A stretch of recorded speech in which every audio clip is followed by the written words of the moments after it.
powered by BrainyBuyer.com, where real data meets real-world reviews. If our side-by-side breakdowns save you time and money, please tap that subscribe button so we can keep digging for the truth behind the specs. Okay, so we're looking at two propane grills, the Nexgrill Deluxe 2-burner and the Weber Summit S-460. Big price difference right off the bat, huh?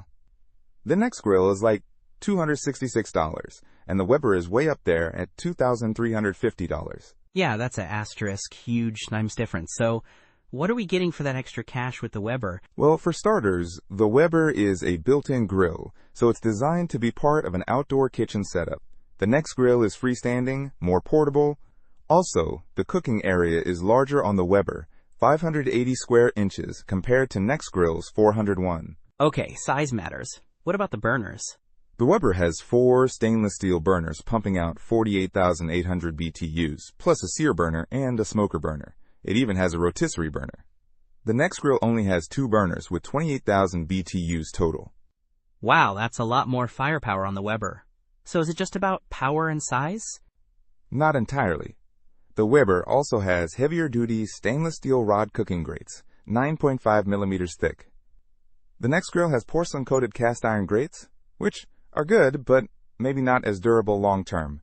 Plus, the Weber has a built-in rotisserie, which is pretty cool. Okay, so the Weber is clearly a premium grill with all the bells and whistles, but what about the Nexgrill? Is it just a cheap option? Not at all. For the price, it's actually a really solid grill. It has foldable side tables, which is great for saving space, electric ignition, and it can even be converted to natural gas if you want. It's perfect for smaller patios or balconies, and for someone who doesn't need all the fancy features of the Weber. So, it sounds like the Nexgrill is a great value for the casual griller, while the Weber is for someone serious about outdoor cooking and willing to invest in a high-end setup. Exactly. It all comes down to your needs and your budget. If you're just grilling burgers and dogs for the family, the Nexgrill will do the job just fine.